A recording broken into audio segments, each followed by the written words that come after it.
Whenever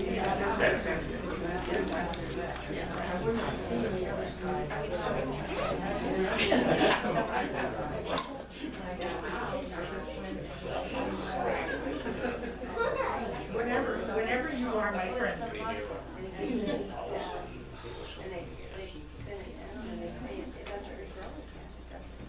Well, good evening, and thank you so much for coming to our presentation this evening. My name is Brandon Tidwell, and I'm the current president of the Moline Preservation Society, and we're really excited to have one of our longtime members and current board members, Ann Lilius, present her family story tonight of her great-great-grandmother, Electa Woodbury Hood, and talking about the diaries and information that she's found through genealogy. A little bit about Ann before we get started this evening. Like I said, she's been a longtime member of MPS. She's been a board member and currently is a board member. She's retired. She worked 25 years for Catholic social charities and then also worked in the field as well in child welfare. This evening she's going to be presenting information from family research that she's done, and she's always considered herself a curious individual and has enjoyed research. So I hope you enjoy the presentation tonight, and without further ado, please help me welcome Ann Lilius. Thank you, Brandon. It's good to see all of you here this evening. It's interesting that Brandon used the word ado. Listen for ado, because I say that a few times in this presentation. It's interesting. He didn't know that, I don't think. Well, tonight I would like to share with you the life of my great-great-grandmother, Electa Woodbury Hood. The picture that you see of her is the only photo that I have of her. It's one that's included in 4 generations of daughters. So obviously she's quite elderly in this photograph that was taken in 1901 or 1902. So you might be wondering, why spend the time talking or listening about her? Well, she was an ordinary woman living between 1818 and 1906. But she's my family and one of my grandmothers. And Electa lived a fascinating life. She was a wife, a widow, a grandmother, a mother of 4, a teacher, a shopkeeper, medical practitioner, traveler, and social worker. Quite a bit. Yeah. So I'm wondering, can I see a show of hands, how many of you have done some research on your ancestry or genealogy? Yeah. And I would have a hunch that a lot of you may have used the computer in some of your searching. Well, nearly all of my genealogy research has not involved using the computer. So how is it that I learned and connected with Electa? Well, one reason is that Electa was a diary keeper. Our family has her diaries from 1890 to 1899. And she was a diligent diary keeper, making an entry every day. Each entry started with a statement about that day's weather conditions. Another major resource for me was a genealogy book compiled by my father, Jim Dix, 5 Yankee Families. This 1979 book was the culmination of 20 years of diligent research. One memory for me is hearing my father in the breakfast room pecking away at the typewriter. And at the time, my siblings and I showed little to no interest in his genealogy endeavors. Does that lack of interest ring a bell for any of you? Truth be told, the same was true for my father. as he wrote in the preface to the genealogy book. Up until middle age, genealogy had been for me a large, long yawn. I can only hope that some members will happen upon it and find it informative or even amusing. Those of you who were readers of the Moline Dispatch years ago may recognize the portrayal of my father that used to head his column, Comments on a Cold World. Another source of information available to me is the collection of letters that my family has kept, including letters from Electa's son John that he sent while he served in the Union Army during the Civil War. The Civil War envelopes and stationery here bore various patriotic images. The image of Lady Liberty was a popular theme, but the images differ from the Statue of Liberty, which was not dedicated until 1886, so several years after that. Look at the address, just Macokota. But it says Jackson County. Hold on, we'll get there. We'll get to Macokota. And just as because you said that, you'll also notice that it says, oh, it does say Hood on there, doesn't it? Yes. Okay, anyway, hold on. Well, I just marveled at the Fascinating life, let me just say that, Well, okay? you don't even need they must have been very small because they didn't have to be very specific, but anyway. True, there were no street addresses, so to speak. Well, let me share with you a little bit of Electa's story. Electa was born in 1818 in Leverett, Massachusetts. She was born in the Woodbury homestead, which was built in 1778. The house where she was born is still standing, and this is what the house looks like today.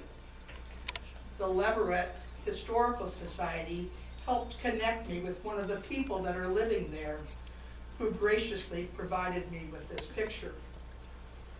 Now, I'm sorry to say that with the new aluminum windows and siding, it won't be receiving any awards from the Moline Preservation Society. Electa was the 6th of 7 children born to her mother, Lydia Gunn Woodbury. Electa's mother died when Electa was 10 years old, an event that seemed to haunt Electa for all of her life. Her father remarried and had 2 children with his second wife. We have hanging in our home this tribute to Electa's mother. On the right is a needle case or a house swift embroidered with the initials LG and the date 1794.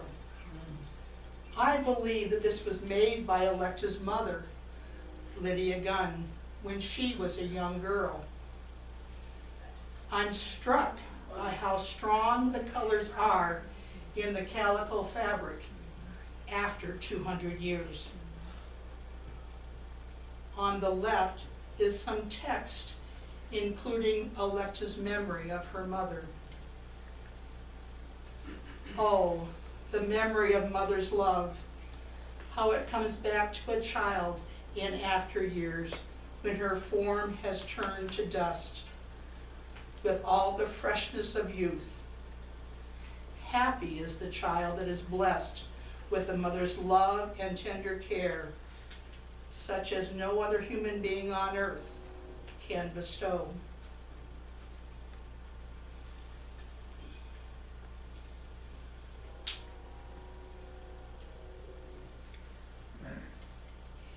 In 1837, when she was 19 years old, Electa attended Amherst Academy, as shown in this picture. This is the same building where Emily Dickinson went to school a few years later.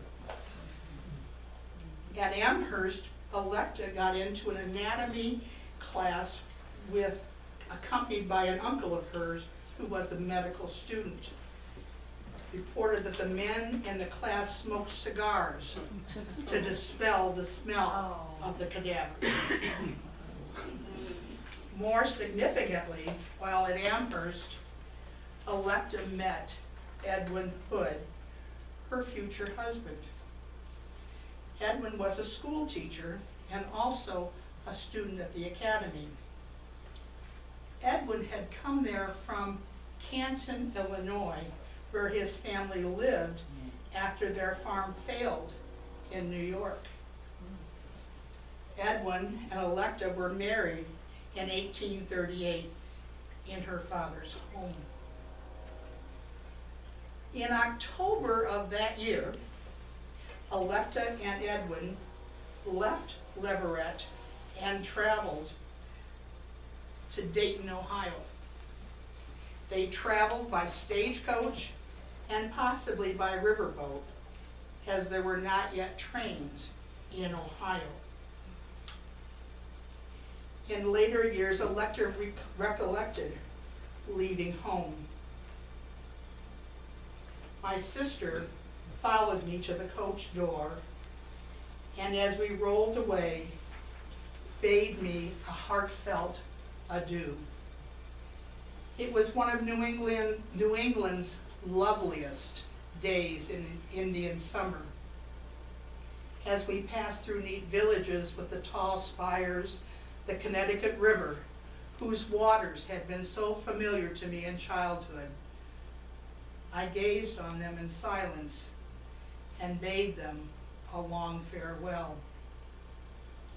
I wondered if my eyes would rest on such pleasant scenes in the West.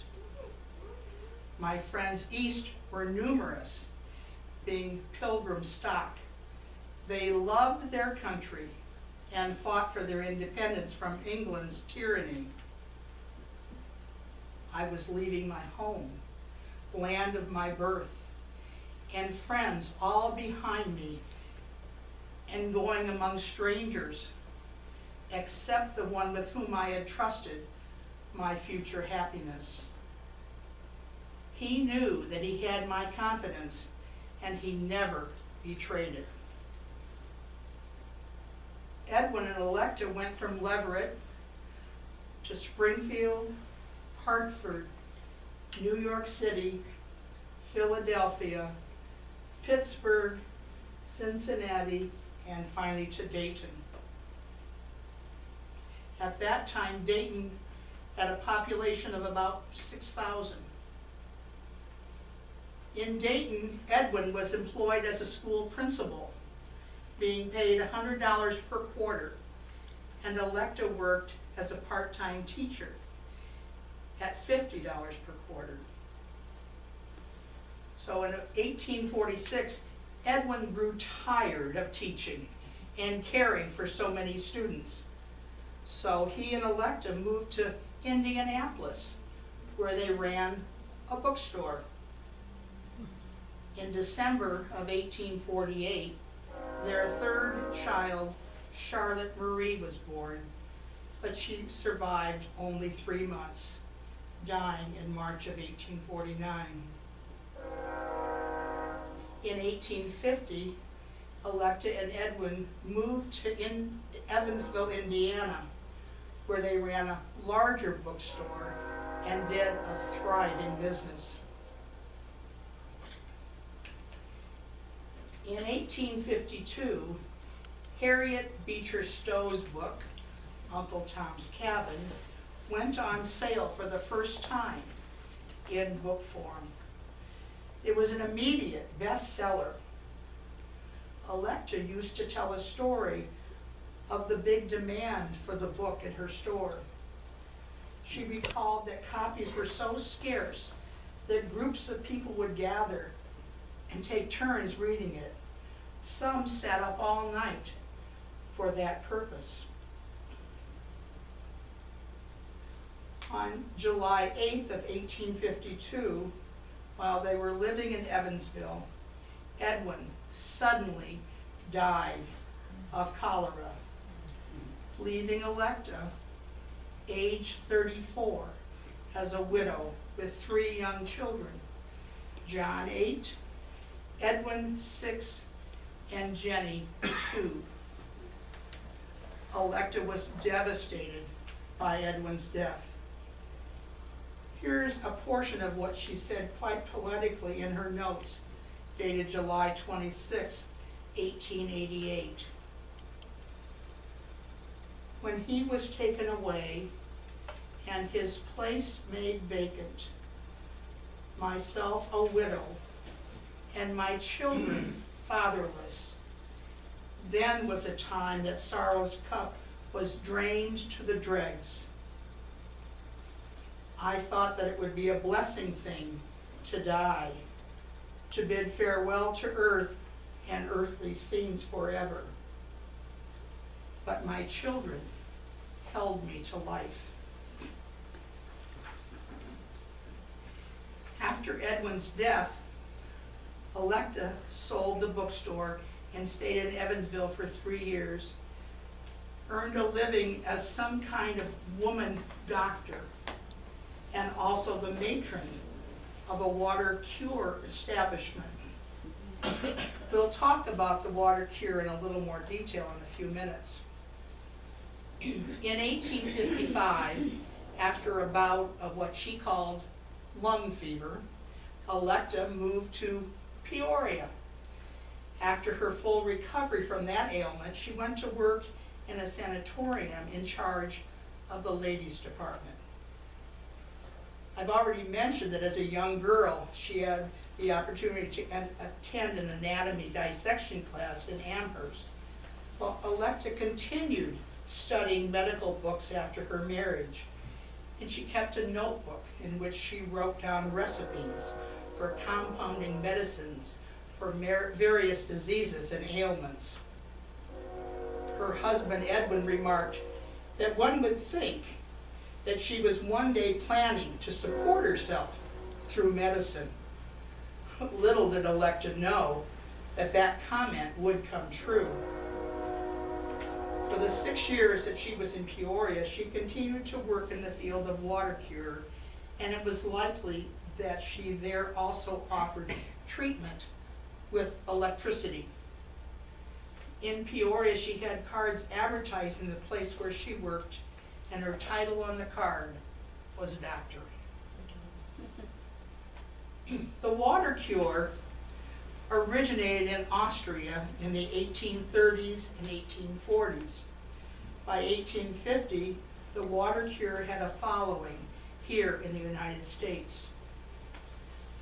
By the beginning of the Civil War, the New York City newspaper, the Water Cure Journal, claimed tens of thousands of subscribers. Here's the process. Patients were wrapped in freezing, cold, wet sheets, and then wrapped in thick blankets to relieve fever.